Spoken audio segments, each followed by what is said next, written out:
Hi, hello, welcome to the podcast. It's episode friggin' 228, right? That's what I put in the Discord thing. Yeah, you got it. We do the show every Numbers. week. We're Redirect. I'm AJ of Redirect. I'm joined by Parker, also of Redirect. That was the other voice you just heard. You can support us in the show that we do by going to youtube.com/watch redirect or twitch.tv/watch redirect. And just subscribing, dude. Or you can click the join button once you have subscribed and give us $4.99. It don't even got to be of your money either. If you have a Twitch account and you have a Prime account, you could, Amazon Prime specifically. You can link those two things together, and in exchange, Jeffy B's like, yo, here's $4.99 that you can give to any of your streamers. All you got to do is click the thing, the freaking free Prime sub. Sometimes if you had the extension or whatever, or depending on what browser you're on, in the top right corner when you're watching a stream, it'll have the little crown thing, and it's like, your Prime sub is ready. And then you can click that and you subscribe for the free. In exchange for that, you get loyalty badge, you get free Switch keys from time to time, you get access to Reporters Only Discord where we record this show, and also we do pre-show where we talk about things. People got spoilers today.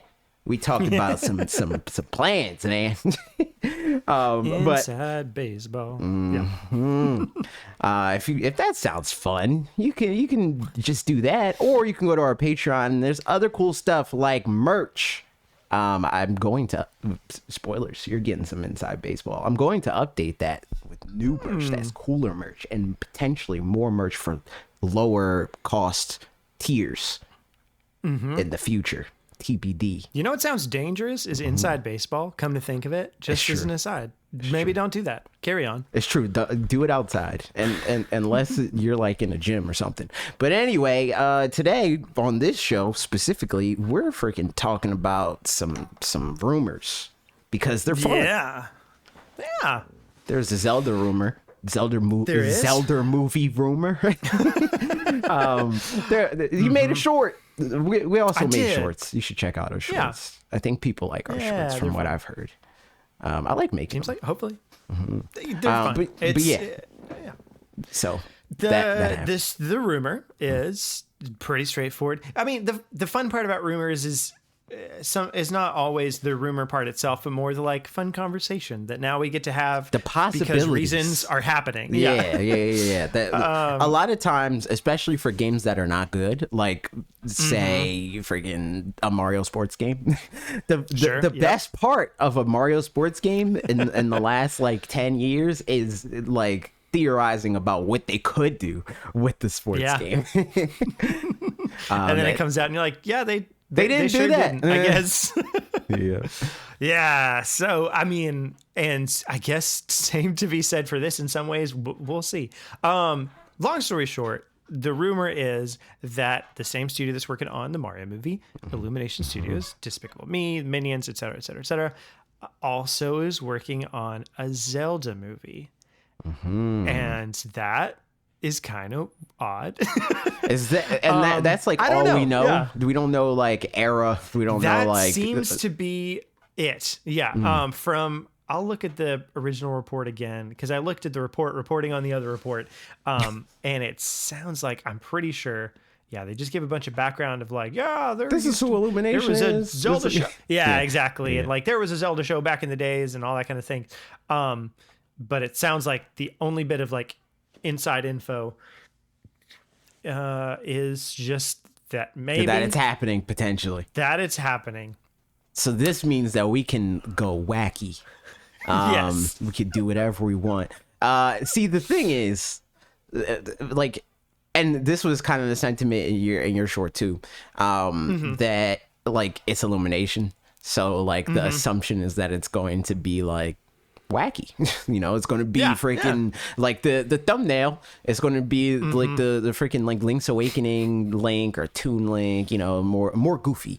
Granted, I think something that is like not really paid too much attention is like most Zelda games are goofy regardless of their art style. Yeah, there's like it walks a fine line that I'd be interested because the other thing is like this could give Illumination opportunity to stretch their legs as well. Yeah. So like taking a step back, the Mario like makes total sense. I think I was never worried about Mario with Illumination, like tone wise or anything like that. Yeah. Exactly, tone wise, it's great. I think the only concern was just that they would cheap out on stuff or something along those lines. Or try to like super sanitize it in a weird way, make Mario like less Mario specifically and more like, what do the kids like now? You know? Right, exactly. But like the look of it, obviously Mario's looks like a little bit different and stuff like that, but not that much. Overall, that's all great. I think just like looks wise, I'm having a hard time envisioning Zelda franchise, Link especially, and whatever, in like the Pixar looking kind of art style, like Despicable Me, that kind of art style. Like, because I think we've seen the Zelda universe in that context arguably more than Mario, because Mario, like, it looks like Pixar-esque by default, kind of like in the new era, but they all look the same. Like Mario has looked like new Super Mario Bros. Games always since that started, whereas like Zelda has towed that line in a few different, like slightly different looking ways. I'd say that the Link Between Worlds Zelda games kind of look like that sort of like art style. There's obviously the often used Toon Link. There's the Link's Awakening one. Like all of those, I think, like if they just straight up were like, here's this model, animate that. Yeah. That would look like it came from Illumination without much, much work on their end to try to like make it their own or whatever, if that is something that they're even allowed to do, Right. Yeah. I think it's funny because I agree in some parts, but I think like with those games, it's typically the 2D games where it's like you're further removed from it anyway, but like you don't have a zoom in on Link's face often doing like reactions or whatever. I guess in some little cutscenes, I don't know, I can't think of anything off the top of my head, but well, Toon Link you do. Toon Link, Toon Link for sure. If they did, you get the most zoom in. If they did a Toon Link direction, like in my mind, Illumination and Toon Link is like two pretty different worlds. But if they did something like that, and like again, if they could stretch their creative muscles a little bit to just do something different, that's not like everything's kind of bubbly or something, you know what I mean? Or like a little more, I don't know. But Pixar stuff doesn't look like, I mean, they're not Pixar, obviously, but I'm just using that as like the baseline of that kind of art style to me. It's, kind of plasticky or whatever. And obviously, Link's Awakening is very much that.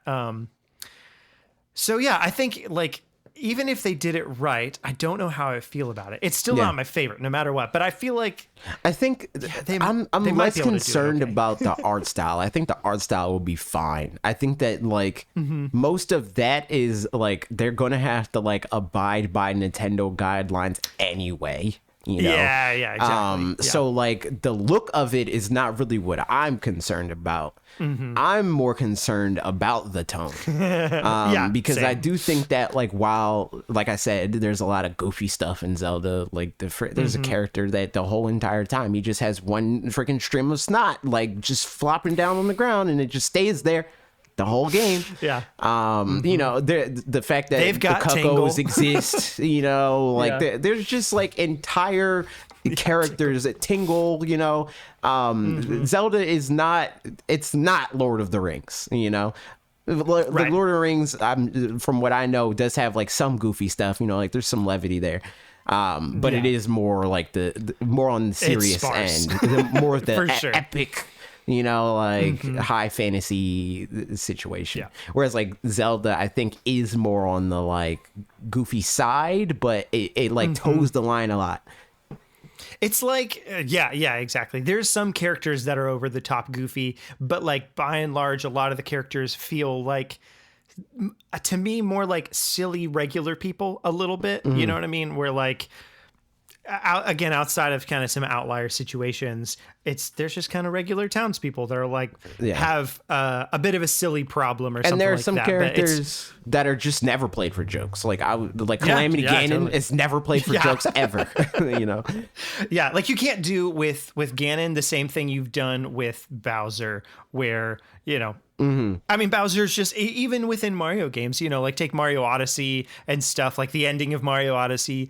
You couldn't really do that with Ganon. I mean, I think you could do it with. I think you could do it with a form of Ganon. It just depends on the Ganon. Like that's why it's like they like kind of go in all these different directions, just depending on like how much they like, whether it is Wind Waker, which I think does play with Ganon a little more, or it's Twilight Princess or whatever, right? Like that decides how they treat their villains mostly.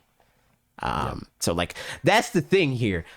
Like if they're like really trying to like challenge themselves or whatever, and they're like, all right, we're gonna make a Twilight Princess, that's when I'm terrified. I'm like, they're gonna mess this up. There's no way that this is going to be good. There's no shot. But if they do all the way go on the other end of like a Wind Waker situation, I think it could be fine. It could be at least good as the Mario thing. Obviously there's like the big question of like, is Link gonna talk or whatever, right?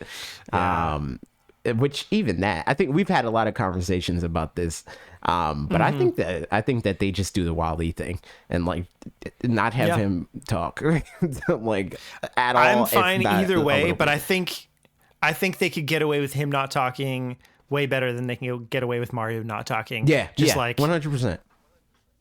I think they also could have gotten away with Mario not talking for what it's worth, but I think the Link one, like he's just more stoic in general as a character. Right. Like Mario, I feel like in a speaking context, if he isn't responding to things, you'd be like, what? Why? I think like, of all the Mario, of all the Nintendo characters that they say that like the whole like faceless protagonist thing, like you can put yourself in their shoes or whatever, Link is the closest to them actually trying to do that, because you literally get the option to name Link every time. In every Zelda game, always. You don't name Mario, so like I think it makes less. And Mario, like while for the most part it's more like Goku-esque, where it's like pretty flat, and it's not like it doesn't really go anywhere in terms of like his development as a character and stuff like that. Like he definitely like has a personality or whatever, right? But there's a lot of holes there that you're left to fill. It's easier to like form a character around him that feels true to the character. Whereas with Link, they'd have to make that up. I feel. Yeah, right. So being able to just not even attempt that and make him silent pretty much is I think the way to go. Plus I think that like them doing that as like a thing won't work for everything, so like if they're going to pick a movie franchise that they have to be like our main character just doesn't talk, it should be Zelda. I mean, and to be honest too, thinking about this, they outside of that, like what if was it Pikachu I Choose You or something? Outside of that, Pikachu's never talked, and he's besides Pika Pika, and he's and or Detective Pikachu too. Which is a different Pikachu. He's been perfectly well understood, like context and everything. That's just been fine. So I'm sure that's they can make it work. That they can make that work. And GK Dope said, I think if you look at Sing and Sing 2, then you'll see they can make characters with range. I'm not too worried about it. I mean, I think as long as. I mean, like you mentioned, AJ, too, with using kind of the Zelda brand Bible. And the thing that comes to mind as well is the Dragon Quest movie, and also Dragon Quest 11, honestly, like going back to it. Dragon Quest has such iconic character design because it's whatever his name is that I just forgot. Akira Toriyama. That's the one. It's it's Toriyama characters. It just looks like Dragon Ball Z. 100%. All his characters just look exactly. He learned how to draw one character and was like, bet. But like at this point, they've transitioned that into seamless enough 3D model kind of situation that works for the games, and transitioned pretty seamlessly into an animated movie as well. And I feel like the only tricky thing for me is like my favorite Zelda at this. I mean, my favorite Link at this point is Boy Zelda. Sorry. Facts. Is probably Breath of the Wild, Link. Yeah. And I mean, like I mentioned in the short, like this will be cool and all if this happens, whatever. If they do it right, I can see it going well enough. I think Breath of the Wild kind of like it's definitely like more towards the Twilight Princess sort of thing, I'd say, but it can be Illumination. I could see it. Because like, I mean, they get for me, it's just the cell shaded versus like yeah. I guess I'm more talking like art style stuff again. But I mean, tone wise, I could see it go Breath of the Wild. Except for Calamity Ganon. Except for the villain. The villain is the only thing that's like, that's. I think they would just have to just be okay, just having it be different than their other stuff, which is good. Like I think that's great for them to have range for a reason, Yeah. And. Yeah, I mean, like, at some point Disney only made kids things, I guess, and then eventually they're making Daredevil and stuff. I was trying to think, like, what's an M-rated Disney thing? And there's lots. It's funny that the thing, like, it's like you talked about Marvel specifically, like. That's way far removed from. I mean, it is Disney technically, but it's like way deep, way further than like their first ever R-rated thing. Yeah, or is it? No, yeah. What is their first? Did I say M-rated also? I definitely. You might have said M-rated. I think I said M-rated. Okay, cool. Whatever I said, you get the picture. So yeah. Okay, J.K. Dope said, I meant range in terms of tone. Yeah, I didn't see Sing and Sing 2 besides, I saw a little bit of one of them at some point. But yeah, I don't know. I'd be interested to see. R-rated Disney movie is Down and Out in Beverly Hills. And that was Touchstone Pictures, 80s? Which is like, that's the whole thing. Like, that's why Touchstone Pictures exists. Is so that they can do like adult stuff. And didn't they shutter Touchstone Pictures? Like, isn't that like not a thing anymore? I'm pretty sure. Yeah, I don't think that's a thing anymore just because I haven't seen it for a while. As of December 20th, 2017. But that's why they founded it when they founded it, is because they didn't want like Walt Disney. So I wonder. Now I gotta look up with the first Walt Disney Studios, if there is one. Hold on. Isn't it? Is it not Snow White or something? No, that's just their first big hit. I don't think Snow White is rated R.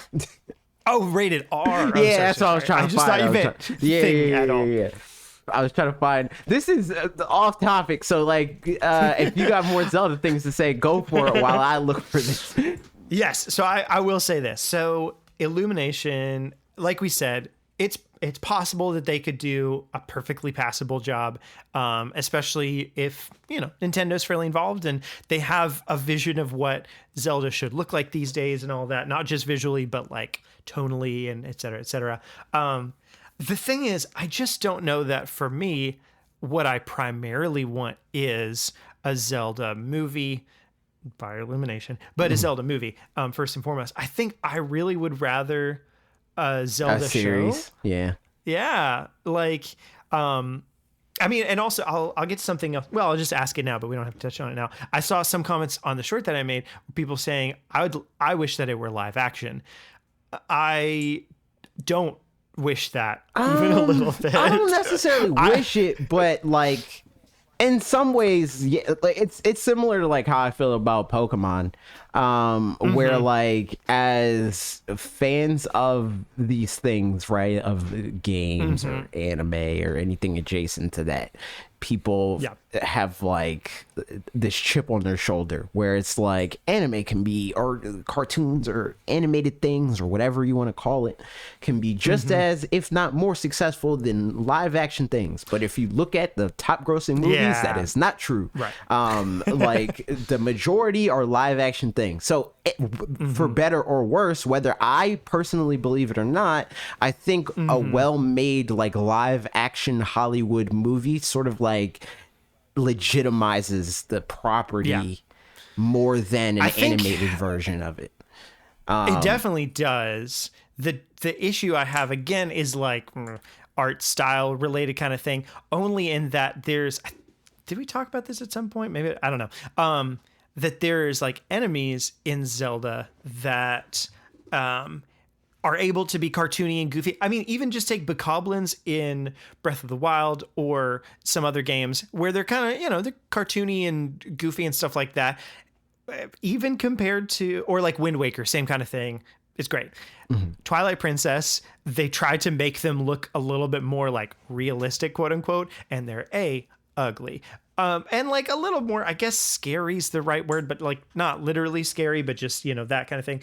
I think a lot of, I'm not an art designer. I'm not this kind of person, so I don't know, but I would be worried that a lot of the enemy designs that they have would turn out just gross looking when they turn live action. Like there's a lot of Pokemon that I'm glad they didn't put in Detective Pikachu because the ones they chose, they did a great job at. But then there's definitely some that they could have chosen and they would have looked disgusting in real life. CGI. An update on the Disney thing. This is way more complicated than I first thought. And it seems like Disney proper has not. It's like always through something like a Marvel, a Touchstone, or like something like that. Yeah. Some other subsidiary. Wow. So that's the answer for that for anybody that needed closure. Yeah. So in that case, I mean, with Touchstone closing and things like that, maybe ironically I wasn't too far off with the Daredevil situation. Yeah. But again, still it's through Marvel. I mean, yes and no. Because exactly. Yeah. Those things are still Disney in the same way that like Marvel is Disney now. I mean, different because they like founded Touchstone versus buying Marvel.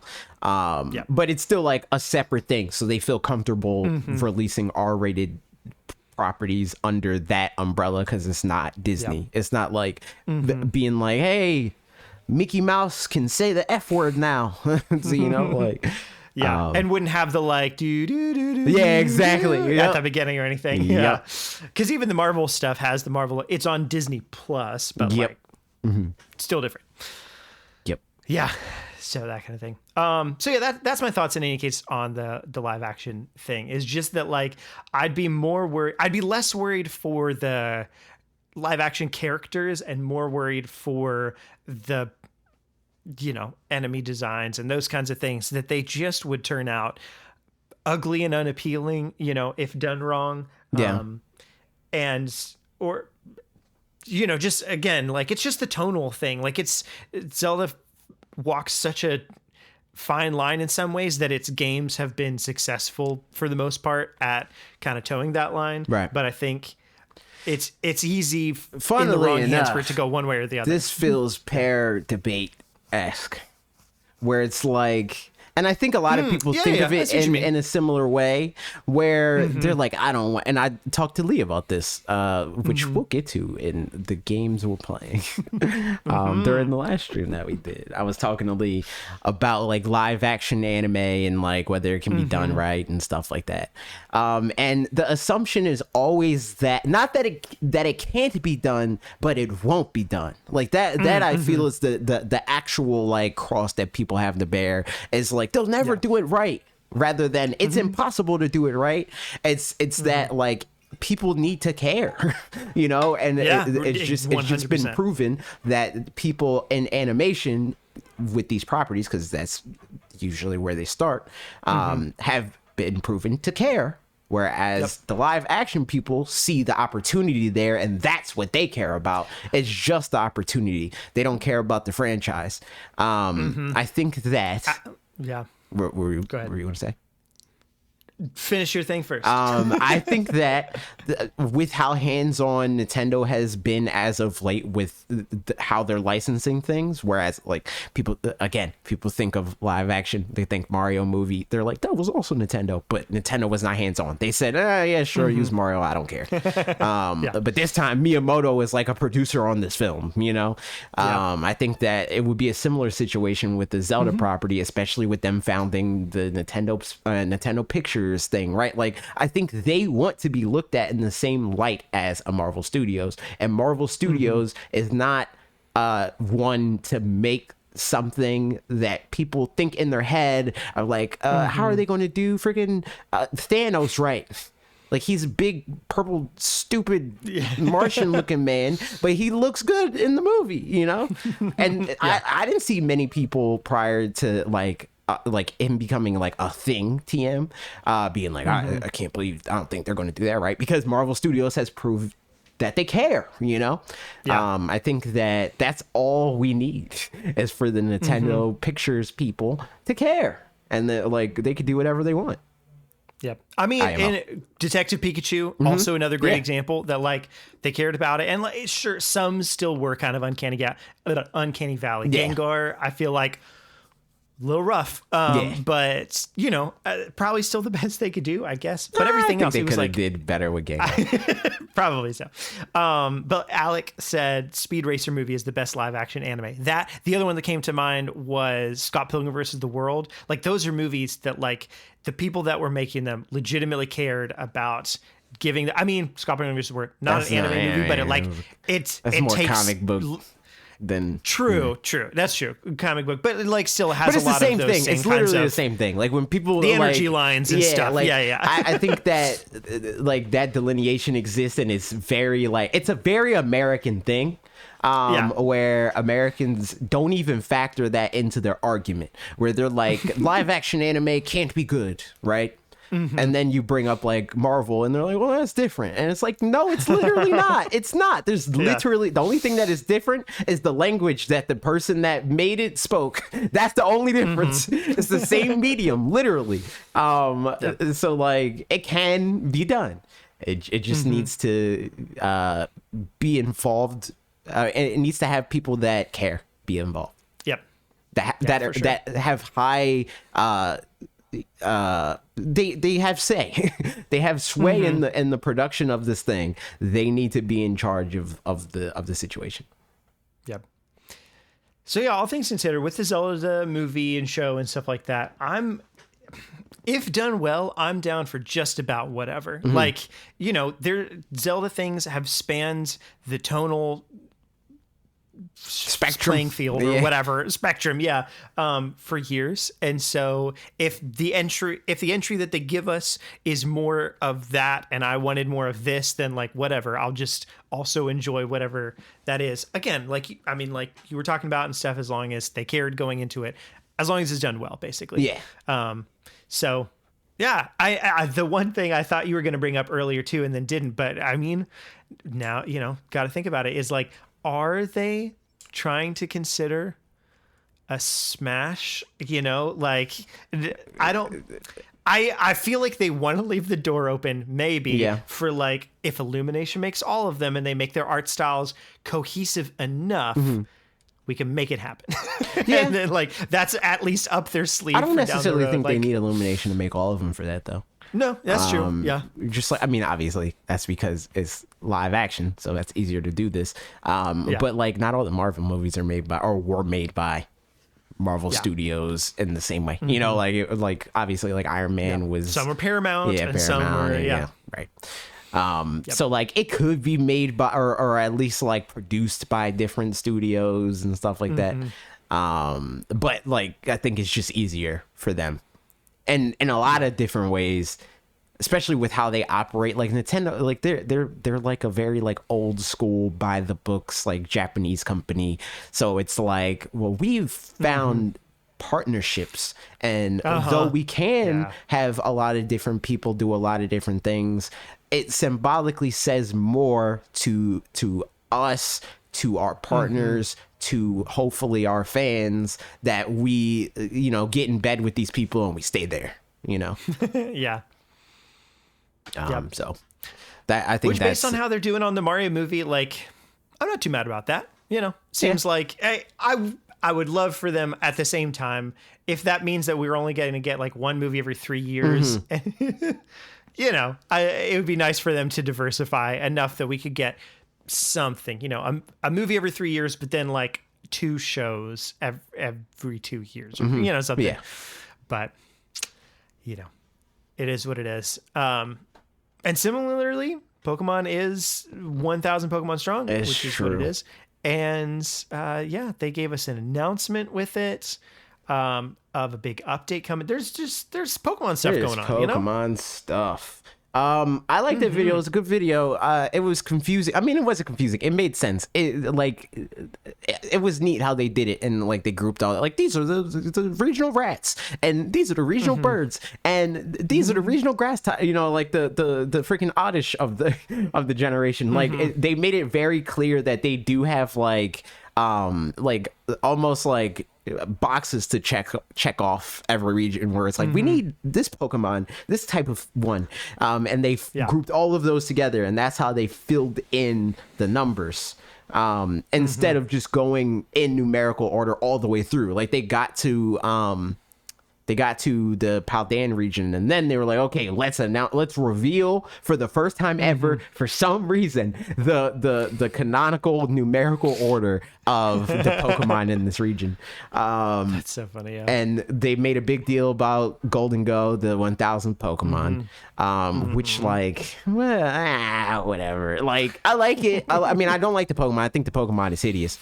But I like the concept of the Pokemon. I think it's neat the way that you evolve the Pokemon. And sure, thematically great. Aesthetically, less so. He kind of reminds me of the Applejack's mascot, the cinnamon one. Somebody mentioned a string cheese thing. Also, I take issue with Applejacks. There is no apple flavor in it. It's literally it's true. It's just a cinnamon flavor. It's just a cinnamon guy. Why? Because it looks it looks like apples, man. There should be apples in there, Maybe at one point it had it, with it too. And like they focus grouped it, and kids are like, "What the heck?" I don't want. But then again, like if they're going to focus group that, and kids are like, "What the heck?" How come the kids gave the thumbs up to Sour Patch Kids cereal? Like, what the heck? What's going? I mean, obviously different generations here. Like I feel like Applejacks is like a freaking like '60s thing. Like Applejacks for whatever reason feels old as hell to me.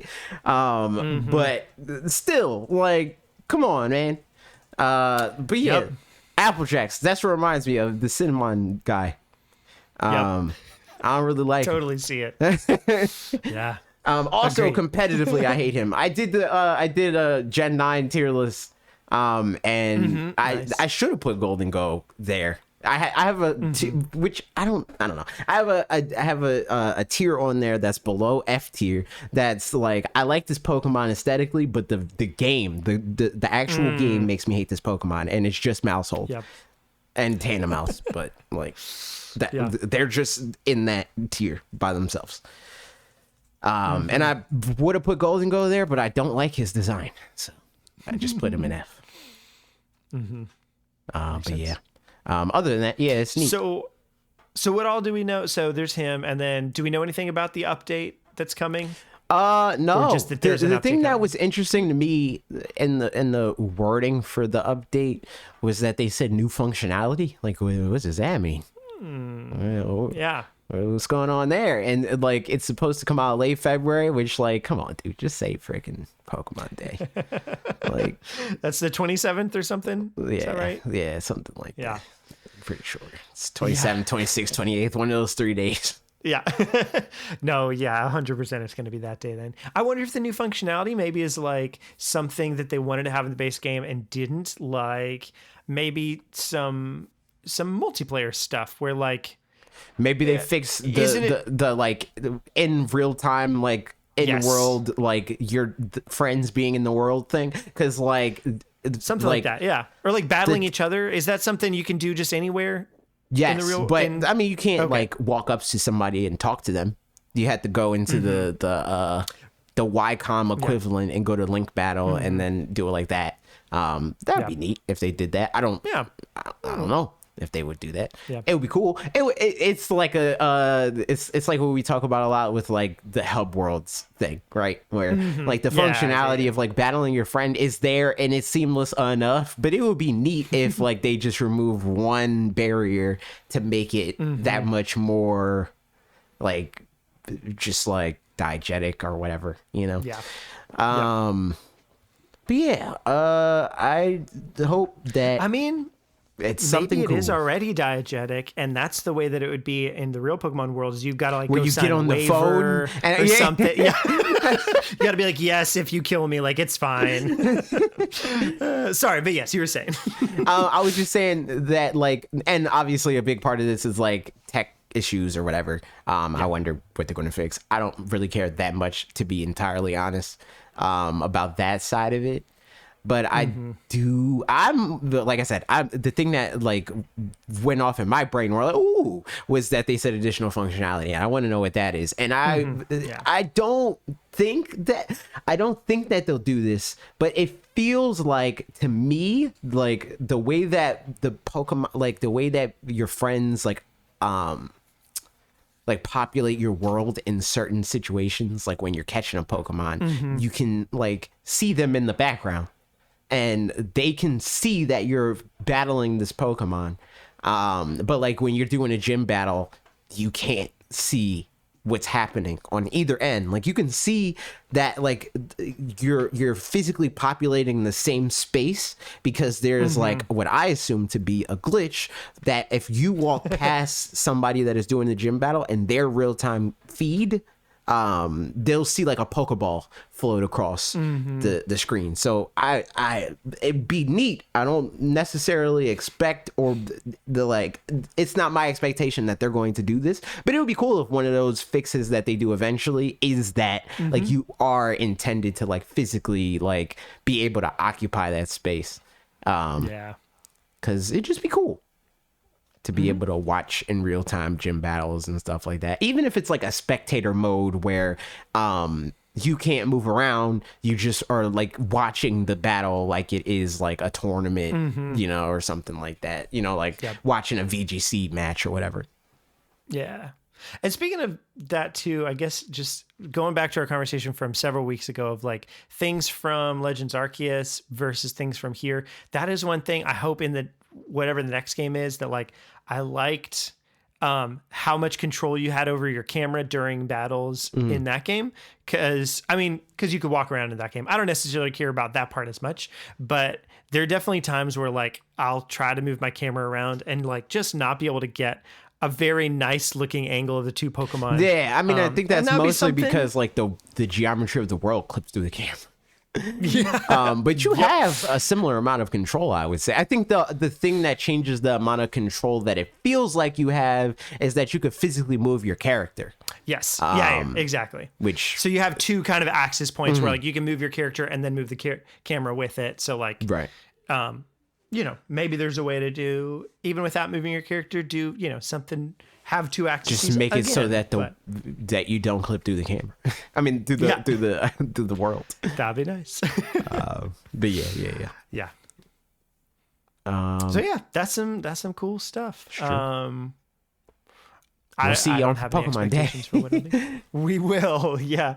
And I mean, I assume we also find out about like DLC and stuff then. So yeah, probably lots to look forward to. Yep. Which would make sense because they did do something similar with Sword and Shield, where like I think it was, if not day of, it was like pretty close to that, like maybe like the weekend after, where we got like Galarian Slowpoke. And like the beginnings, like the foundation of like, here's the DLC, you could talk to the lady or the dude, what's her name, Clara? I don't remember the dude's name because I didn't play Shield. I don't know. But yeah, that was they like show up at the. So before the DLC itself came out, you could talk to those characters on Pokemon Day. Because you get your Galarian Slow, because they gave you Galarian Slowpoke before the DLC dropped. That's fun. And then there was like a cutscene where it's like, I'm from this other part of the Galar region. When was it that? Hang on, let me take a look. Pokemon Direct 2020. I think it would have been January. When did they actually? Okay, so it was January 9th that they like announced the DLC and it. stuff like that. That was like right away. So I guess similar timing to right now. So it's true.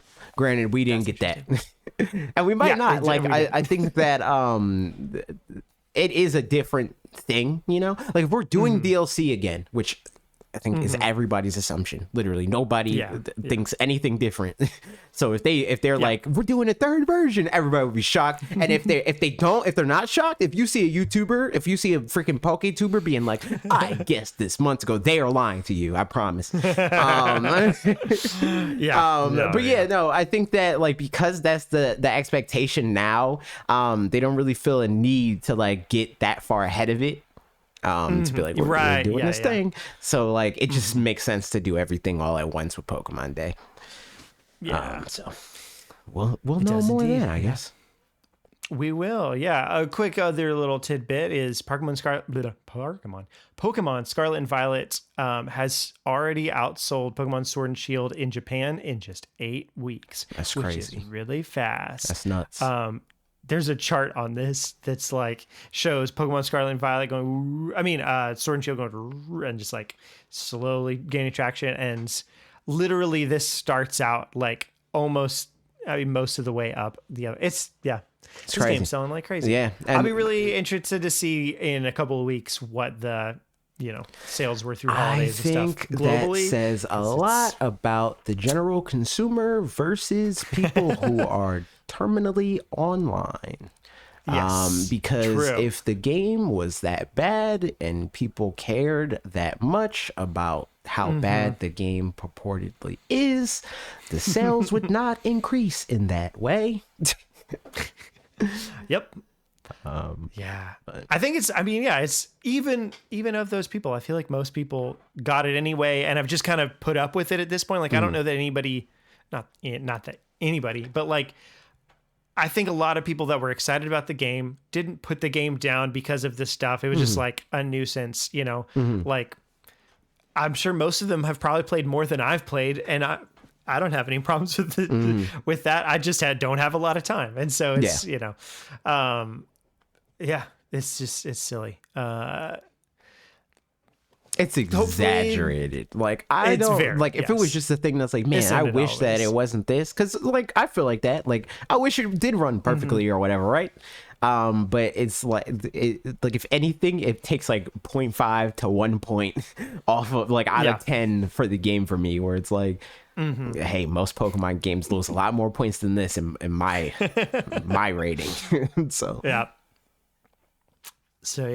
So sales are going very well for Pokemon Scarlet and Violet. They are apparently not going well, though. Going awfully. Going the worst ever. Yeah, the worst Mario game. Plus Rabbids, Sparks of Hope. Hey, man, I scripted these sales. I scripted this. Yeah. Tell me more. No, it's just I don't like that game. I like the one that is selling well, and I don't like the one that is not. So I scripted it. But no, I think that it's like I'm sure it's selling fine. I think they just shot themselves in the foot.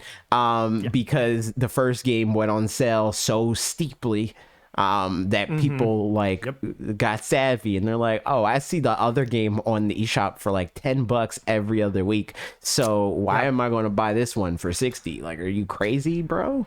I mean that, and then also the fact that like the first one was the only Mario game. I mean, Mario Kart 8 Deluxe was there, but like as far as controlling Mario around, right?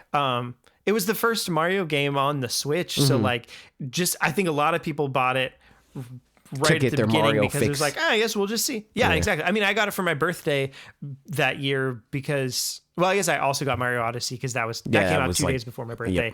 But this, had been out and was on sale and stuff too. So like by that time of year, honestly, especially at that point where like it came out in August, they weren't sure about how well it was going to do or whatever, probably.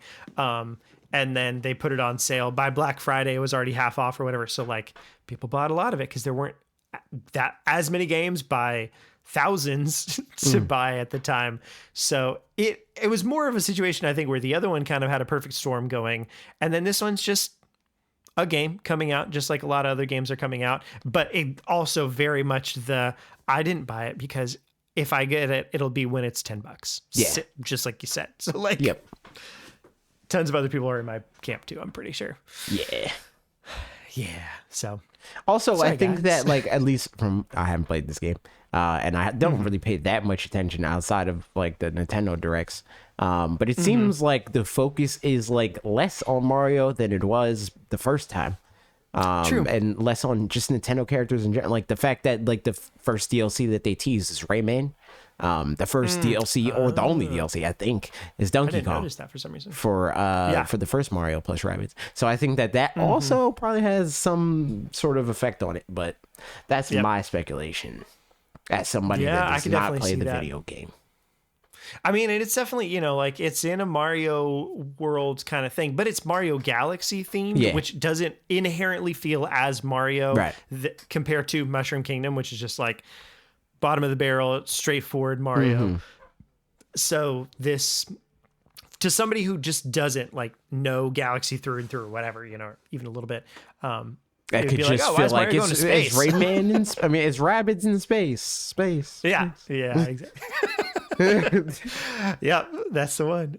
Speaking of Mario, there's a Mario Kart DLC coming. Mario Kart Tour course coming that I think is like now basically anytime there's a new course coming to Tour, I'm like, well, that's probably coming to the DLC. So, and this is the Rainbow Road from the Wii, which is a very good Rainbow Road in my opinion. And so this is just a short little thing to say I'm excited about that. Nice. I mean, not about it being in Tour because I haven't played Tour in decades, but I think I literally played Tour one time. And I'm pretty sure it was like during like the alpha period or something like that. I played it a good amount for 2 years ago, probably. I played it for a couple of months pretty solidly. Then I ran out of space on my phone. Does that have controller support?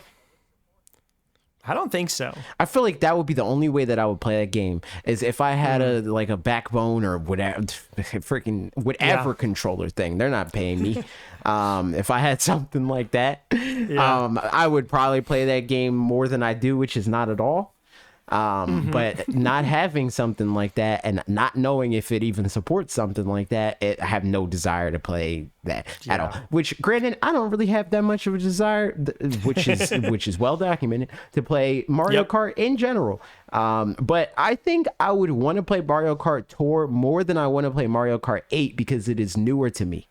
It is literally newer. It is objectively a newer game. But maybe that would make me want to play it more if I could use buttons. Yeah. I think the thing that makes me want to not bother to pick it back up ever is that it pits your scores against your friends. And I now, from the last time, I'd been playing it a bit and then I had some friends that they started playing it. So we had a friend code so that we could get little rewards from it or whatever. But now, a couple, I think at least, are still playing it, and the way that your score is very much dependent on having the right characters and the right car and the right paraglider for a specific level to be able to get to be able to get the highest score possible, the most bonuses and all that kind of stuff. And I don't have any of that. So like my score compared to theirs will be really bad, and it wouldn't matter to me except for I'm pretty sure some of them are ones that'll be they're like LOL. And I'm like, I beat your score. I don't want to deal with any of that. So I would just like start a new account or something. And I don't feel like doing any of that. So I'm just not going to play it. And that's easy enough. And I'll just play the levels of Peggle Blast that take me way too long to beat because it's trying to get money from me and I'm not letting it. That's what I've been playing on my phone recently. I played nothing on my phone ever. In fact, every time I go to like do something on my phone that is like game related or whatever, it's like like there's that feature that like if you haven't opened an app in a while, it just like uninstalls it. So I have to like freaking do the cloud thing every time, and I'm like, ugh. Yeah. That happens for me for sure. But yeah. Yep. Another game news. This one's just a fun little one that I didn't realize until I saw the news article. Sonic Frontiers has a demo on the eShop. So I'll probably download that at some point just to get a little feel for it. That way I don't have to bother spending money to try it out. I can just play the demo, get a better idea of what it's like, and be done with it. Nice. I think I'm still going to wait until it comes on Game Pass. And then maybe not even yeah. then, to be honest. But that's the plan currently is Yep. if there's nothing else pressing to do, I'll try it on Game Pass. So far, the games that I've been playing on Game Pass, like for me, Game Pass and indie games work really well together because, like, I mean, just in general, I think indie games have been working well for me because just time wise, it's a lot of them are more like pop in, pop out kind of thing. Just games we've been playing. I'll talk about some of those. But yeah, I'd probably try Sonic Frontiers if it were on there. But I don't have to because I might just download this demo. It's true. I need to set up freaking the cloud gaming on my iPad for my Xbox. Oh, because I think that I will play Xbox even more. I mean, I play it decently enough. Granted, it's exclusively. I only play Fortnite on it when I play Fortnite like once every week or whatever. Maybe 2 times. But like sometimes I like turn on my Xbox and I'll play like Game Pass games, just to check certain things out. Yeah, makes sense. I would do it even Game more Pass is if neat I for like had it on my iPad, which is my fault exclusively. So I'll set that up at some point. Nice. Speaking of Microsoft things, GoldenEye, which is Microsoft owned, blah, blah, Rare, blah blah blah, probably coming this month, based on some rumors, and that's not surprising at all. Game sucks. Game's going to be Still bad. might not happen when it comes out again. Man. I can't wait. It's a bad game. I think it's going to be really similar to every other N64 game, where there's a wave of people that do say that, where it's like, oh yeah, no, this game aged like milk, and then there's other people that's like, I don't know what you're talking about. It plays just like it did when I was 6, and that's where we'll be. I think there's some other games that have the benefit of having popped back up frequently over the years. So like Mario 64, there's a large contingent of people that at least know, like, are familiar with the Mario 64 jank through and through, at a checkpoint basis. Same for like Ocarina of Time or whatever. Like there's other games. So it's not like as jarring. It's not like you go from playing a brand new game. It's like I play through this game every year. Yeah. Right. Exactly.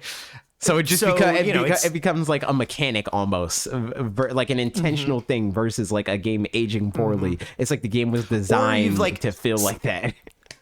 Yeah, or you've seen speed runs, it's like, I know that I can clip through this That's thing. That's what Mars and so all of a says to sudden, me all the time. Is he's like, I don't fault you for how you feel about Mario 64, but I like speed running it, and that it's fun for that, and blah blah. And I'm like, yeah, sure.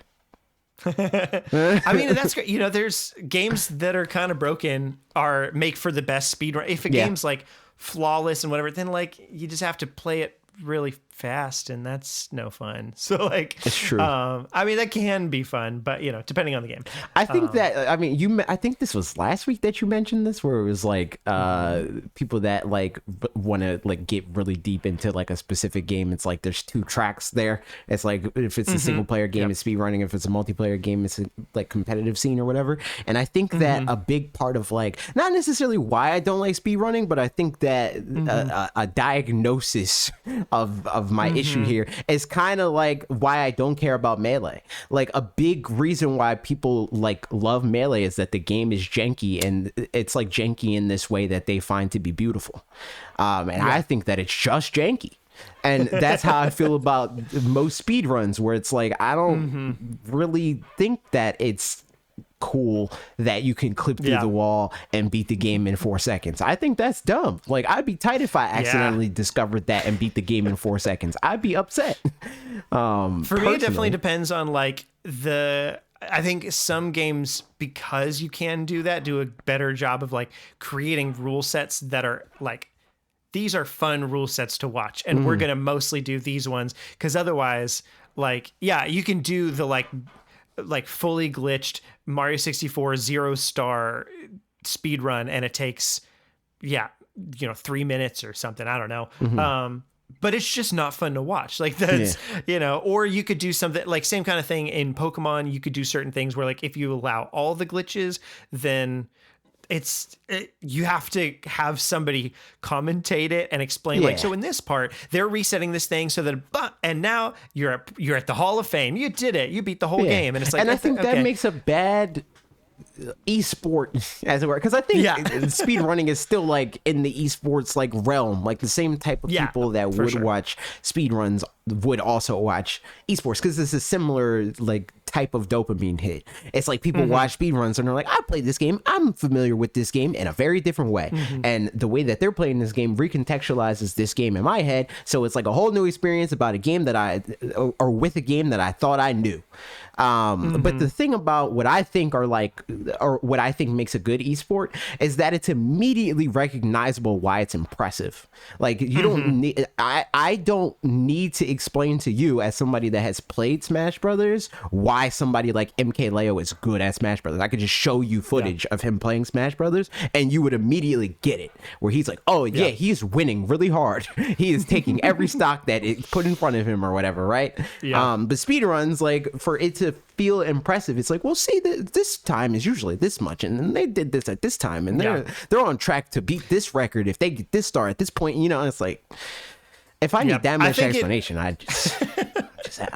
think it definitely depends from, you know, because like even similarly with MKLeo kind of stuff or Smash things, like there's definitely things that go above most people's heads on like the most impressive stuff is the minute stuff that you wouldn't notice. And I think same kind of thing with like the good speed runs, like the most impressive stuff is the most minute stuff, but the fun things are still obviously fun as well. And there's just a lot of games where their speed runs don't have that, but like, you know, Mario Odyssey speed runs, like there's just cool stuff that you do throughout it or whatever. And again, it might not be that any of those are the hardest of the things, but they're more fun things to watch. So I think it's like, basically, if you're going to be doing speedrun things, like it needs to have if you want to have an audience, find the fun version. It needs to have like the speedrun 5 for that degrees reason. of like explanation, and like exactly. with Smash Brothers, it's like, or any esport, any like successful League of Legends, freaking Dota, Call of Duty, whatever, right? It needs to have multiple levels of like attachment, where it's like somebody that has never watched or even potentially played this game before can look at it and see why it's interesting, and then somebody that has played the game before finds different reasons why it's interesting, and somebody that plays the game better than them, you know, and so on and so forth. Exactly. Whereas like I think a lot of speed runs, and especially with older games that are janky in the way that like the N64 games are, there's 2 levels of it. It's like, I identify with this game because I've played it before and they're playing this game very differently than me. And then there's the, okay, he's on track to beat the 16 star run on, you know, like it's like, yeah. But yeah, GoldenEye, bad game. Speaking of competitive things, though, Panda Global had some news. I'm skipping an article in here because this one segued better. Also, because I don't know, I don't feel like we necessarily need to talk. We'll see. But the Panda Global, I didn't even write the news in here because I didn't know what it was. Because I know it all, man. So Overcome, which is like a esports interview podcast situation, run by this guy. I think his name is Jacob Wolf. I think is his name. Not related to Robert. Nice. Is it spelled the same way? No. That's how I know they're not related. But no. Nice. So he did an interview with Alan Bunny. Dr. Alan Bunny, which I don't know if it's pronounced. Is he like Bunny, chasing but him? I don't know, man. It just looks like his last name is Bunny. It might not even be pronounced like that, but that's what it looks like. He interviewed him about his take on the whole thing now that he's like not CEO and he's divesting his shares, so he like has more leeway to talk about it in certain ways and stuff like that. And there, like, people have been left to like form their opinions and stuff like that, and he's basically just saying like he still is like where he's at in terms of like he doesn't blame Nintendo for what happened. He blames the community for what happened. And blames himself to a certain degree of like, he didn't communicate things right. He didn't like behave professionally in a way that he should have, because he felt like he needed to strike this balance of like, I don't really know you guys that well, so I need to like I need you to feel like we're friends, basically. Like a lot of the things that people were looking at and being like, well, that wasn't really professional of him, where he like basically the way that they felt was threatened them with Nintendo being like, oh, well, this is going to get shut down. But from his perspective, he was like letting them in on information that he had that they wouldn't have been able to get otherwise, from his perspective. So it was just basically a lot of that, where it's like, it's just like from his end, from what he's saying, is a lot of miscommunications. And like, I tend to, just from what my experience in the Smash community and my experiences with Nintendo, and the like Nintendo community at large, not even just the Smash community, I think that he's right. I think that the Nintendo community tries to fill in a lot of blanks with answers that are self-serving and uneducated. And I think that the Smash community is particularly guilty of that. So they just dig themselves deeper and deeper into a hole because they feel like, especially particularly for whatever reason, the Melee side of the Smash community, they feel like they're owed this. And not only this, but they're owed more than what they were offered in terms of like the Panda stuff. Even if we assume that everything went off without a hitch, like they feel like they're owed $1 million prize pools. They're owed they're owed the world because Nintendo shut down or tried to shut down Evo or the Big House, or told them that they can't do Project Plus or Project M tournaments and stuff like that, which is all stuff that, like, from their perspective, yeah, that sucks. But like from like a outsider looking in, or anybody that knows anything about business or IP or anything like that, like, nah, that tracks. And that's before you even factor in all of the stuff that happened in 2020. And, just by nature of like, it's not like that just happened in 2020. It came to light in 2020. So this community has been like a very, like, it's been a very open secret that this is not a community that like a company like Nintendo with the brand that Nintendo has would want to get involved with. But despite that, they have repeatedly tried to find a way to get involved, whether that is because they feel like they need to, which I think, based off of things that Alan has said, it seems like that's what it is, where it's like, well, whether you want us or not, we're here because this stuff is getting off the rails. And we don't like that, because whether we want it to or not, it affects us negatively. Whether they are involved with the competitive scene or not, it affects their brand negatively or positively in terms of like how passionate people are. And there's good in the Smash community, obviously, but there's also a lot of like bad, and even the stuff that's like not objectively bad, and it's more of a subjective thing in terms of like Nintendo and like their brand identity and that sort of thing. Like I think I mentioned this to you, but it might have just been something I was talking about on stream. But stuff like big figureheads in the Melee community, Mango, who's like one of the top players there, he won a tournament, and the first thing that he did was post a picture of him deep throating his trophy. Like, why would Nintendo want to co-sign that? Like, imagine that Nintendo was like that was a Nintendo sanctioned event, and like they're tweeting out their Nintendo versus stuff, and they're like, congratulations to our champion Mango, and they quote retweet his tweet of him deep throating a trophy. Like, come on, bro. So yeah, exactly. So that's basically where we're at right now. It's like, it's a bunch of people like expressing their opinion on, now that the dust has settled and Alan's out and Panda's gutted, and there was other stuff that he talked about that like I think will like that affected grander Nintendo, like the Panda controller, right?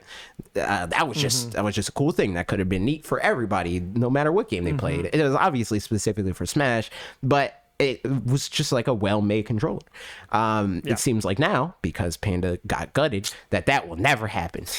Because the reason or the reason that they didn't say publicly that was brought to the light in this interview for the delay and the cancellation of the Kickstarter was they were trying to get official licensing from Nintendo for the controller, and that was like a longer process. But now the people that were a part of that department no longer work at the company. So the controller may never happen. But from what he said, it sounds like if somehow they can salvage Panda and get it back to where it was and everybody comes back or whatever, which it's not going to happen. It sounds like the controller was getting better than it was then. Like then they revealed like there were more developments made and more features added and stuff like that. So I'm kind of sad about that too. Like ultimately it's disappointing for me because I think Panda was doing a lot of cool stuff. I think that like at the end of the day, despite the fact that Nintendo didn't and doesn't handle everything perfectly, I think at the end of the day it is better. It's a net positive for them to be involved. So it's unfortunate that we're hitting the reset button again. Yeah, right. But that's where we're at right now. Yeah, what is the next thing looking like for Nintendo with them? Like, is there anything on the books at this point, Smash wise? There's Nintendo? nothing that they're saying specifically. All we know is that the Panda Cup is still happening. They still have the license. Just on like a skeleton staff kind of thing. I have no idea. We don't know when it's happening. So it could just be like it's pending if Panda is salvaged. Yeah. But they still have the license. So they're still allowed to continue running if they're able to do it. So that will happen. Allegedly, in this interview, a lot of the other events that are happening, like the next big Smash event, Genesis 9, which is like ran by a separate entity. It's streamed by Beyond the Summit, which was one of the parties that was like in this that Dr. Allen was not fond of. They stream Genesis or whatever. According to Dr. Allen, they're licensed to run their tournament. But I don't know how accurate that is, because they very much so do have the brand of like, we're very anti-Nintendo and we're grassroots and we can do it without them and we never needed them, sort of thing, which is like also a weird sentiment, I think.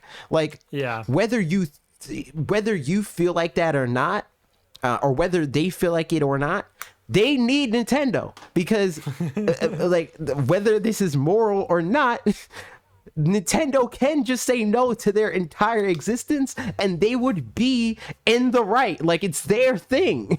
So like they're allowed to be like, I don't think I want that. And even if we argue morals, it's like, well, this is a game made for kids. This is a community that's figureheads, deep throat their trophies. So I think that is morally sound of us to tell them no, they can't play our video game with the pink puffball and the yellow electric rat and our little happy plumber man. Like I think that no matter where they try to attack it from, the Smash community owes Nintendo infinitely more than the other way around. Even if we just extrapolate it further, like out into like, or we minimize it to something as specific as they made the game, period. Like there is no Smash community if there is no Smash, and they made Smash. So it's like, that's the situation. Hopefully something good happens eventually. Man, yeah, hopefully it does. I mean, but even if it doesn't, some other people will keep playing Smash. So Lee might play Smash. Maybe you have played Smash this week. We didn't. It turns out. Maybe you didn't. Then I did. So I did. The games we're playing. What? Let's talk about that. You want to talk about your games, or you want to talk about my games? Just go for it. I played Smash a little bit. Nice. I played it with Mars. Nice. I get like the better I get at the game, by extension, because I play with Mars a lot, the better Mars gets at the game. And the better Mars gets at the game, the more angry I get at the game. Because his character has moves that infuriate me. Yeah. Because is it Pyro and Myth primarily? No, he plays Lucas. And he plays Young Link. Less Young Link, even though like allegedly like that's a bad matchup for Pokemon Trainer. I don't think I agree with that. It's an annoying matchup, but I don't think it's a bad one. Lucas specifically is annoying because his stats are very good. Like his air drift is really good. His frame data, like how fast his moves come out and how long they last, is really good. And it makes me angry. But I mean, it's fun because like Mars is good at the video game, so it's like fun to play with somebody that's good at the video game, but his character makes me mad.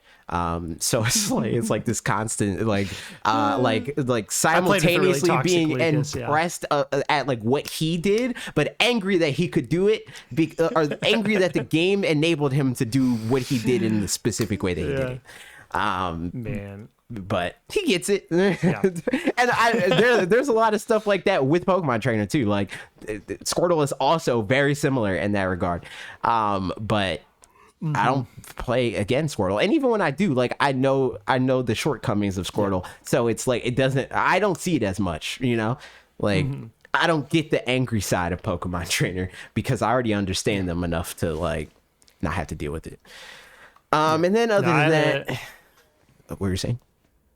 Oh, I had a roommate in college that played Lucas, and it was the worst. Yeah, I mean, he wasn't particularly good with him. It was just we were typically even playing low-level Lucas is annoying. And he would just perpetually like spam up smash and just find a good spot because it's got so much. It's super powerful. It's got tons of range. It's has slow, invincibility. But like, it's freaking if you're paying attention to other things going on, because we were playing 4-player, and then it would whittle down to the two roommates that weren't me or this guy more often than not. But he would just be like, look how many kills I got. I'm like, well, yes, but let's talk about that. It's true. Let's break it down. Let's see how you got those kills. It doesn't matter. Win to win. That's what they'll say. Yeah, I mean, it's true, but still cringe. Other than that, I played Smash a little bit, and another streamer, Joy-Cons, Joycons, if you want to check her out on Twitch. She's cool. She's like a lot more like ingrained in the Smash community, like proper. Like she like knows the figureheads better than like I never like personally interacted with most of these people, and even the ones that I have, they're well, like Tweak, for instance, right? Like I've interacted with Tweak multiple times, but he's like more a part of the community in a big way because like he's really good at the video game, not because he gets into the drama of it all, you know? Right. So like I don't know a lot of those people that are like a part of this, like the Panda stuff. She used to date somebody that used to be on Panda. But yeah, no, I was like in her stream and I was just playing the video game. And like I like always come in at the end of her stream because she starts streaming at the same time that I start streaming, and she usually streams a little bit longer than I do. But I came into her stream and I joined the arena, and she was like, yeah, you could, because she was literally ending her stream. But since I came in, she was like, oh, we'll play a little bit longer. And I was like, all right, bet. So I went to the arena and I was like, I went at least one rotation. Like I'm going to do what I can do to win as many times as I can because I want to play the video game. So I freaking won one game, right? And this dude, he like rage quits at the very end of the game, and it like populated weird, like when at the end of the game when you're in an arena, it like shows both character profile image looking thing, and it's like first place, second place, and then it like shuffles everybody around to who won and like or whatever your rules are, and then it rearranges the tiles for whoever's turn it is. Because he quit at the specific time that he quit, it not only made his tile leave the entire room, it shifted my tile to the end of the line. So despite the fact that I won, I got skipped, and I was like, that's messed up. But she was about to end, so I didn't get to do the rotation. Oh, it's very sad. That's frustrating. But yeah, no. Yeah. Still decent at the video game, at least. Nice. But do you want to talk about something you're playing before I get into the other thing I'm playing? Yeah, I'm dabbling in a couple things. I've played the tiniest little bit of Pokemon. I went back because I never beat the first gym leader. I was like, let me go ahead and take care of that while I am, not like level 70 or something, whatever. Yep. So I also pulled out just like some lower level Pokemon to do. Actually, no, I didn't. For that one, I was just like, whatever, and I steamrolled her. But then for exploring in that area where, I was in an area with like at least 30s or so, I think. And then now it's like, 15s and stuff. So just pulled out some different Pokemon, leveled them up, that kind of stuff. But yeah, that's going on. But otherwise, the ones I actually want to talk about, because everybody knows about Pokemon, is on Game Pass. I played a tiny little bit of Power Wash Simulator. That's just a fun, silly time. Don't really care to talk about that one other than played it. The one I do want to talk about is Potion Craft, which was in the little Indie Week thing right before Christmas. It's on Game Pass. Nice. I've been playing that, like there's been times I was just like, hey, let's just hang out and you can play something on Xbox. I was like, cool. So I've been playing that, and it is it's good and fun. What kind of game is it? It's not what I was expecting. Because visually, it looks like something that I would like in a Stardew Valley kind of way, but I don't know, because I haven't. It's kind of yes and no. So it's definitely different than Stardew Valley in terms of I don't know, the loop and that kind of thing. But so the way it works is you run a potion shop essentially. And there's a couple different screens that you have access to. And that's basically, you just switch between the screens. And within a day cycle, there's new plants that are grown that you just harvest at the beginning of the day. And that's just a quick click, click, click, click, click, click, and then you've harvested all of those things. Yep. So that's part of your day. And then there's customers and merchants that'll come to your store in a particular order. Just in order. You can't pick and choose the orders, what I'm saying. Yeah. One will come, and then you need to resolve. They'll basically say hey, I want this potion. But they'll be I want a potion that does this kind of effect. And it's typically pretty obvious exactly what they're looking for, but I want a potion that'll kill my neighbor's alligator because he's really pissing me off or whatever. And so you're I need a poison potion or something. And I'll get to that mechanic in a second. But as you resolve each one of those, as you sell them potions, your store reputation or whatever goes up. But if you can't sell them one, then it'll go down a little bit. So it's kind of managing some of that. And then and then merchants and stuff, obviously they just have resources of various sorts that you buy things from them.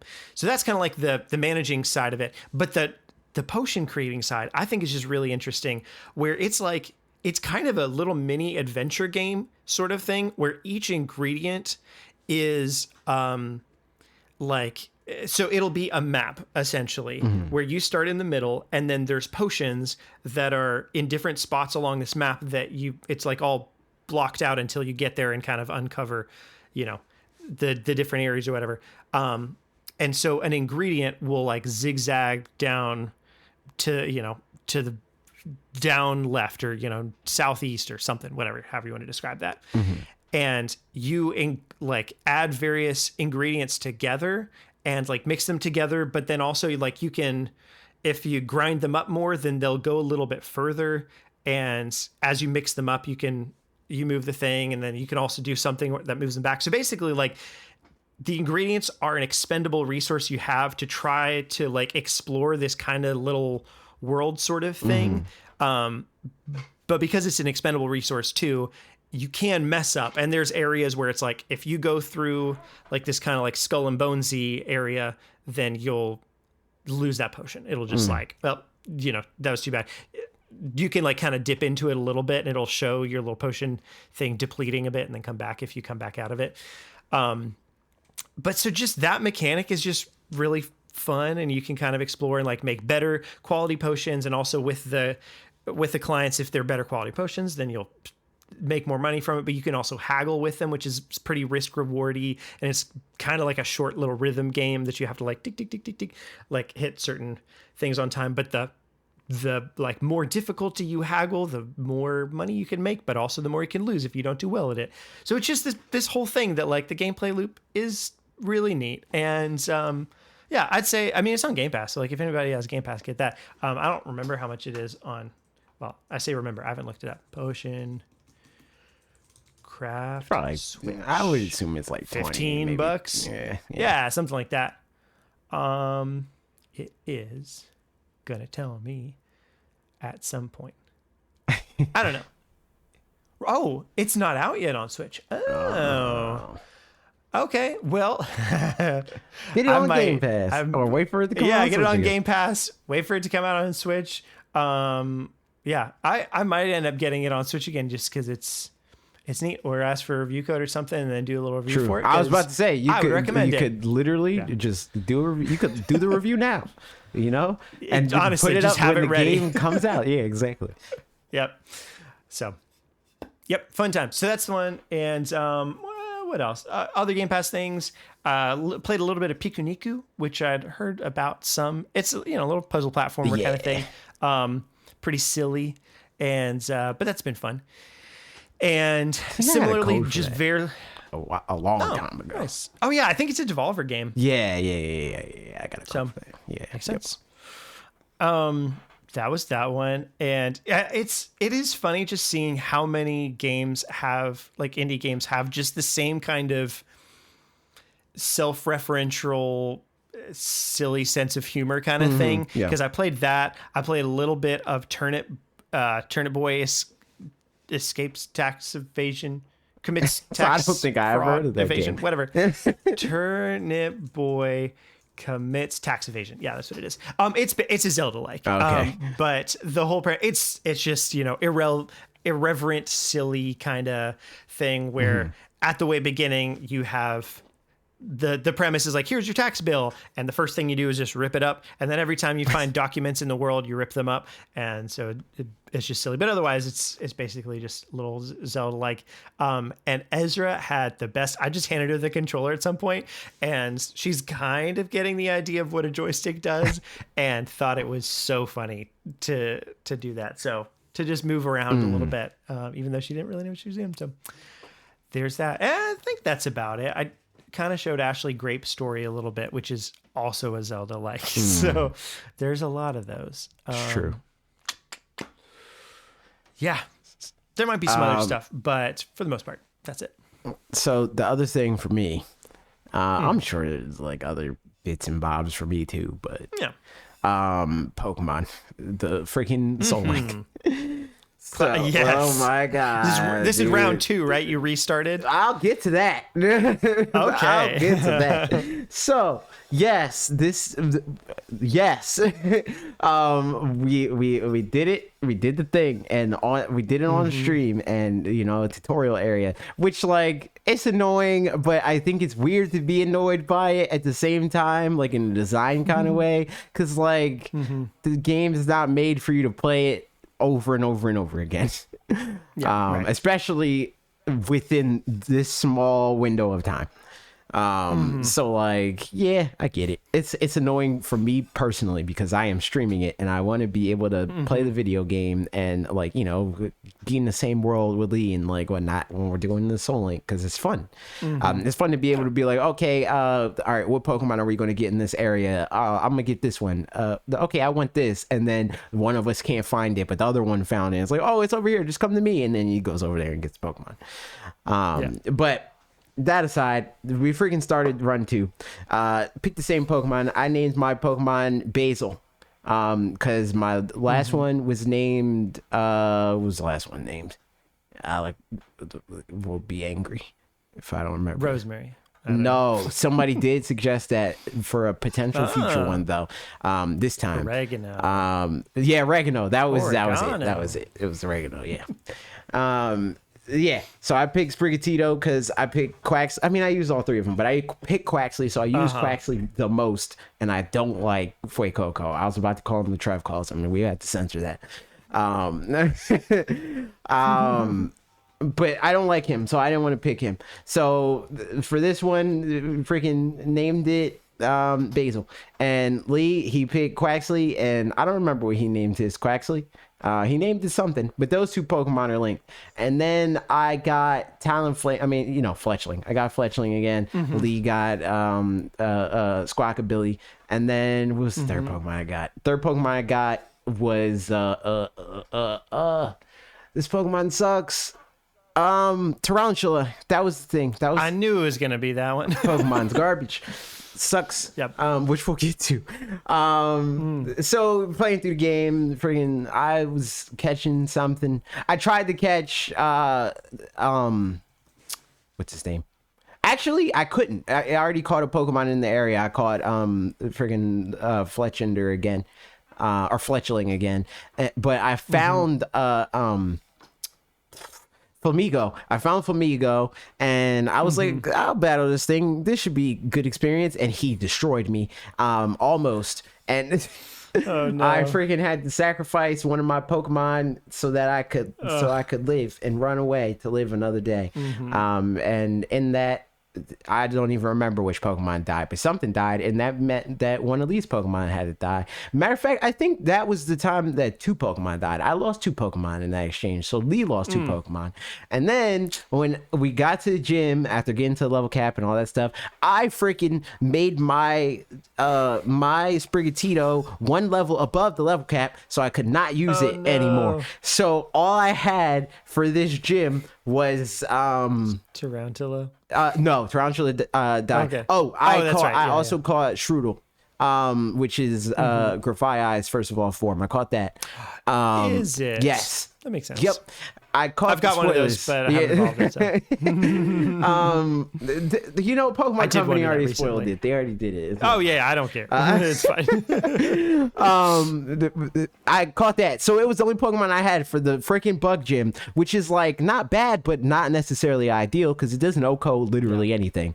So I only had one Pokemon. That means that, Lee had two Pokemon technically because the only rules is that if I box something, he has to box it too. I didn't have to box anything. I just couldn't use it. So I was like, use your Pokemon. If it's not at the level cap, it's not at the level cap, whatever.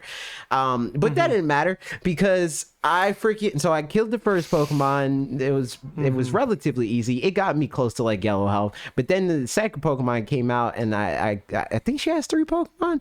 The point is, I got to Teddiursa, and Teddiursa hit me with Fury Swipes one time, and I was out of there. I was trying to mud slap it to make it miss, but I could only get one mud slap off, and it did not miss. So my Shroodle died, and that means that we had to reset. So we had to do the reset. We both agreed all stream that it was like, no, we're not doing this freaking tutorial again on stream. So let's do it off stream. So, but I was going to ask, could you do that? And yeah, sure. Yep. Nice. But good thinking. I stream more than Lee, so it didn't matter. I streamed it anyways, the tutorial. I realized that we technically missed out on encounters. Like there's an encounter at your house. There's like 4 or 5 Pokemon that are like around your house or in the area of your house that you can catch. Nice. So that was extra encounter. I caught a Squawkabilly. Its name. Could you also go like a long way around before you get, maybe that's cheating, but before you get to the gym and just... Yes. Yes. Oh, that was another thing that factored into. So the first time that we reset, it was Lee's fault. Definitively. The second time that we reset, it was mostly my fault, but one thing that was also Lee's fault is we were going to go to because you can go to whatever route whenever. You're not really, the only thing that you're tied to is like the level of the Pokemon. But like if there's an encounter in a route that's close to us, it's like, yeah, well, let's go to that. So we cheesed it because this is an open world video game. So we actually went to a route. So the next route, it's like West Province area, whatever the heck, or South or whatever. It's one number. It's one. Let's just say one is Route 3 and the other is Route 1. We went to Route 3. We already got an encounter on Route 1, but this is an open world video game. So we're able to bait the Pokemon from Route 1 to come to Route 3, and that's what we did. I baited a Nice. rock ruff, which would have helped me destroy the bug gym. And Lee baited a ghastly, but he crit the ghastly and it died. So that means that I couldn't use rock ruff. Rip. So yeah, we lost that run. But in the new run so far, I freaking picked Sprigatito again. Its name is Cilantro. It's still alive. Nice. The first Pokemon that I caught outside of that was the Squawkabilly, and then I caught a Diglett named Squawkabilly's name is Iago from Aladdin. Classic. And the next Pokemon I caught is a Diglett named Wiglet. That Pokemon died because I was trying to catch Flamigo, who is named Mike Tyson. It's a girl named Mike Tyson. Mike Tyson killed Wiglet because Mike Tyson almost killed Cilantro, but I used Wiglet as a sacrifice and caught Mike Tyson, and here we are. I just did enough to do the tutorial, so those are the only Pokemon that I have so far. We're pretty much at the same amount of Pokemon that we would have had otherwise, or the amount that we had at this point, whereas we should have had 2 more Pokemon. Well, actually 3 more Pokemon, because we usually went ahead the other route and got another Pokemon. But anyways, there was an extra encounter that we should technically have that we don't have now because my Wiglet died. I don't know what Lee did yet because I did this yesterday, and Lee goes to his Smash local on Wednesdays, so he didn't get a chance to do his part of it yet. So we'll see if more death and despair happen. And I'll update you next week after the stream, which actually, I don't know, maybe not, because I'm going to be in Brooklyn this weekend until Tuesday, which means probably no Pokemon stream, no Soul Link stream, because I'm either going to so we're going to try to do a stream, because me and Lee usually stream every week. It's usually Smash Brothers, but recently it's been Pokemon. We're probably going to do Smash Brothers since I'm going to be physically there, and it's often get to do that physically. Yeah. With the league. Sense. So that's probably what we're going to do if we end up doing it. And if we end up doing it, it's not going to be on a Tuesday. It's going to be like during the weekend at some point. I think just based off of what I know about schedules, like what I have to do, or not have to do, but what I'm doing and what Lee's doing, it's probably going to be like Sunday-ish. That seems like the best time. Maybe Monday. Because Saturday I'm supposed to be hanging out with Bob. So that leaves, and Friday he's supposed to be doing something. So that leaves Saturday, Sunday, and Monday. I mean, that leaves Sunday and Monday. So probably Sunday or Monday. TBD. Good deal. But yeah, that's what I'm playing. Yeah, look at that. Yeah, and I guess that's it for that. So let's move on to the last thing, Q&A. Here it is. Lots of questions. And here they are. Let asked, what is your favorite dessert / food to have on your birthday? I don't know. I'm just generally down for whatever most of the times for my birthday. I'm not really super specific. I'm not like the type of person that's like, this is my day, let's do what I want to do. I just want to hang out. So like if I'm hanging out and people are there and they're like, yo, I want to go here, I'm like, bet, let's go there, let's do that. But like if it was like completely up to me, I don't know, probably like Italian food. Yeah. I think the only 2 things for me that are sort of traditions is probably the most tradition-y thing is muffins in the morning, but like what kind of typically muffins?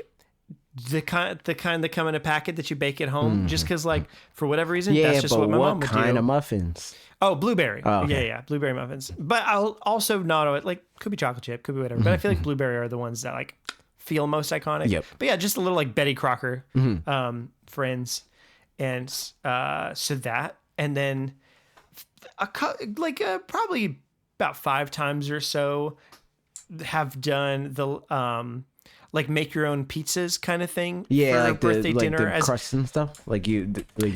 So what we do for that is get like biscuits, like the can of like Pillsbury biscuits or whatever, and you can like just roll them out and make your own little personal pizzas and put them in the oven. And those are fun, and it tastes good on the biscuits. And so that's just like an easy thing where like if we're hanging out with other people doing something for birthday, it's just easy to do that, and it feels like an activity as well as it's pizza, which is tasty. So yeah, I think that. But yeah, otherwise I don't know that I have anything like that I feel super strongly about. If neither of those happen, that's fine. I feel like muffins though, like that's become enough of a thing now where it's like, yeah, I'd prefer that happens, but not a huge deal if it doesn't. Yeah, I think my birthday is literally always entirely different from the last one. Yeah. I don't really do any of the same stuff. Like this birthday, I think the most birthday thing that I did was freaking like, I don't know, like 10 a.m. My brother walked into my room and was like, "It's your birthday, shot." And I was like, okay. So I took a shot, and that was probably the most like. I mean, I do birthday streams. That's something I do usually every year. I did that too, and we played. Yeah, and Smash that's Brothers. nourishing to the soul. You're talking about the shot or Smash Brothers? Well, yeah, true. So yeah, there you go. There's that. Fish the Collector asked 4 questions, kind of. Which Pokemon would you all like to see get a Paradox form, and would it be in future or past? Flygon. I have not gotten to that part, but spoilers. I feel like I probably get the idea. Flygon. Basically, I mean, I'm guessing Miraidon and Koraidon, right? No, I mean, you'll figure it out. Okay, cool. You said Flygon, though? Flygon and past, because I think the future Pokemon are bad. Yeah, I can't envision a lot of future Pokemon looking good. Yeah. IMO. And like before it came out, I liked Miraidon roughly equally to what I like. I mean, not Miraidon. Miraidon. I like Miraidon roughly equally to Koraidon aesthetically. I'm starting to like it less. Like, I mean, I like it still. Like, I made the tier list, and it's like I have Koraidon in the S tier, and then I have Miraidon in A tier. I think like realistically, I'd put like Miraidon in like A minus B plus. Like I think that there's like a clear delineation. I don't like the like future aesthetic for the. I don't think the future like Frieza, Frieza died and then got turned into like the Mecha Frieza thing. I think that's stupid. It's very dumb. Yeah. I think that aesthetic doesn't make any sense. And I get it. I get what the implication is supposed to be, which is a spoiler, so I won't go into it. But I think that even that is stupid. Any Paradox Pokemon would be passed because I think it makes the most sense. But what were you saying? I'm saying, yeah, just like I don't know the implications again, but I'd imagine that like any creature looking futuristic-y just is hard to make it look genuine or whatever. I mean, all of these are because people don't usually like because people don't think, okay, most of your animals aren't cyborgs. Yeah, in the context of like evolution in the real world, like people aren't thinking like, okay, what would this creature probably evolve with, you know, like they're not thinking about it in a way that like even Pokemon Company thinks about you know, like regional variants and stuff like that. Like this Pokemon is now a grass type because it moved here and it had, you know, like they immediately went to like, let's make it look like a robot. And I think that's stupid and makes no sense. Yeah. So yeah, no, every Paradox Pokemon that I would ever create would be passed. Unless I thought about it enough to do that type of rationale where it's like this Pokemon moved here, so it evolved to be like this. It would not be like a futuristic looking, because I think that's stupid, personally. Yeah. I don't know the answer for me off the top of my head. I just say Flygon because Flygon is not good, and I want him to be good. And it looks cool. Does it change their type? Yes. Paradox form typically? Yes. Okay. So they're all dual type, and they all have at least one of their original types, but they get another different type.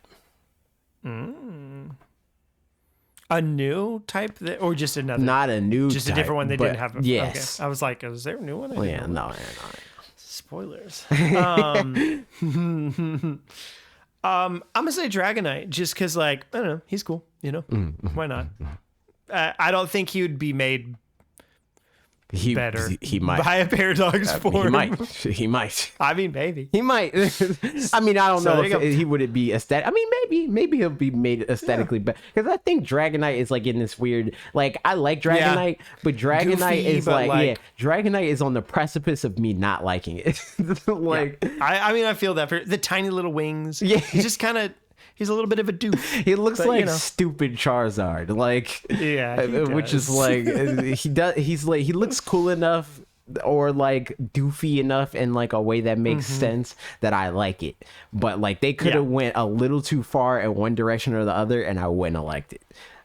So like that could happen with the Paradox form, where that's what they do, is go too far in one direction or the other, and I think it looks stupid. But I guess we'll have to see. Second question then from Fish the Collector. What's the best new Pokemon in Gen 9 and why is it Tinkaton? I like Tinkaton. I wouldn't be mad at Tinkaton being the best Pokemon. I did so I have my S tier. I don't know how many of these Pokemon, you'll know who they are. But Oh yeah, I've seen Tinkaton. in no particular order. I have, which, I mean, they're in order on the list, but I've, like, my intention for the top of the top was not to be ordered. I have freaking Meowscarada, Quaxley, Quackable, Dondozo, Annihilate, Grafaiai, Doxbun. I forgot what this, well, this is a spoiler, so I'm not going to say it. Great Tusk, Koraidon, and Tinkaton. That's my S tier. So, Nice. like, any of those Pokemon, depending on the day, could be the best Pokemon in the generation, in my opinion. So, Tinkaton, I'm not mad at that. But out of the Pokemon that you've seen, what do you think is the best one? Out of the ones that I've seen, I just don't know that I have strong opinions yet.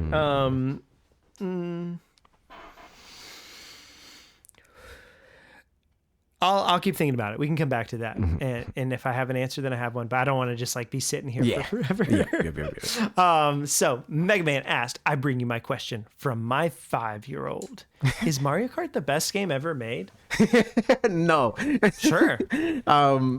His son, the first video game that he is introducing to him, apparently, is Mario Kart 8, and he's like obsessed with it. Yep. Which, So yeah. which like, yeah. That could be the best game ever. I mean, True. everything's subjective. So like, go for it. Yeah. If it was the first game I ever played, To me, I no. too would think it was the best game ever. But I'm jaded, absolutely. so I don't like it that much. But I'm sure when I was 5, I thought it was the best thing ever too. Black Fort specifically, when I was 5, I didn't care about racing at all in Mario Kart. It was Block Fort, the video game. So yeah, that's that question. Is Mario Kart the best game ever made? Who's to say? You, It depends. maybe. Depends Is on it where your you're at best in your game? life, I guess. So true. Next question. GK Dobesk said, if you couldn't cover Nintendo, what other company would you make a podcast / channel about besides Pokemon Company? It could be from any industry. Specific company. Well, if it was like now, like if like everything blew up right now, there's two possibilities. If you're talking about like the both of us and everything is basically the same, I think there's two that we will both be like equally passionate about, and there's a lot of stuff to talk about, and that's either obviously Marvel or Avatar. The Last Airbender, specifically, that universe. Interesting. Because there's like the Avatar Studio stuff. There's a lot of stuff happening there that will be a thing. And it's another one of those worlds that is just vast enough that you can just, be creative within it, It doesn't just have to be like reporting on something. It can be like what I would, freaking airbending Avatar that I would make, that sort of situation. How I would change Korra or what, like there's just a lot of different content that I think that both of us would be interested in making. And we've already like expressed interest in both of those things. Obviously, we have a whole freaking segment on the Patreon podcast for Marvel specifically. So I think that would be the most natural shift if we weren't allowed to do Pokemon or anything that's like related to Nintendo specifically. Yeah. I mean, other thing for me would be something in a music direction, but I don't know that there would be a like single company of any sort, that like that's, I guess that's also just not as much of a thing in music kinds of things typically. I still think like, the thing I'm always telling you to do now, where it's like you just go totally. super like nerdy and granular about a very specific thing and a piece of media, regardless of what it is, like just something that you like you would naturally notice anyway because you're watching it, and it's like, oh, this note is really cool, and blah blah blah. And here's why it's cool. Here's why this sounds good to you, and you know that it sounds good, but you don't know why it sounds good. I think that's a. No, that's something. I mean, yeah, I was messing around more with the stuff that I was sending you the other day, so hopefully that'll be something that can kind of find its way into our shorts rotation as well. Yep. The road.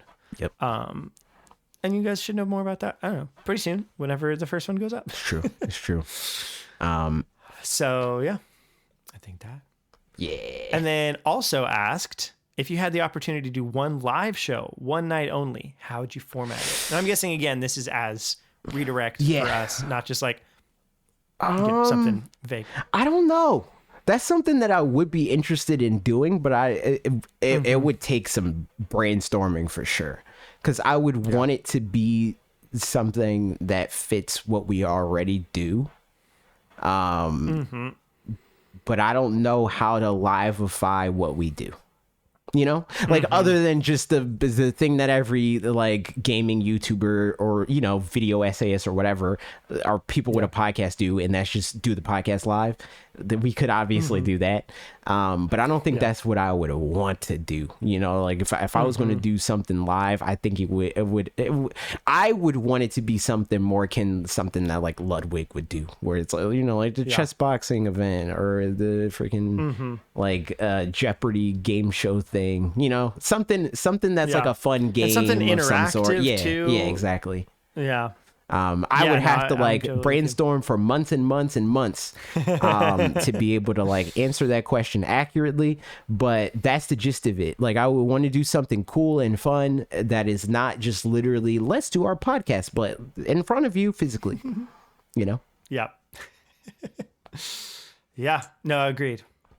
Good Maybe question. Maybe we'll find that answer someday. Maybe we will.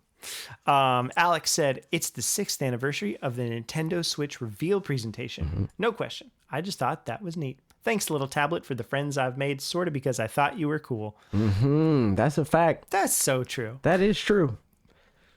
Crazy time. But like, not a super crazy time for me personally.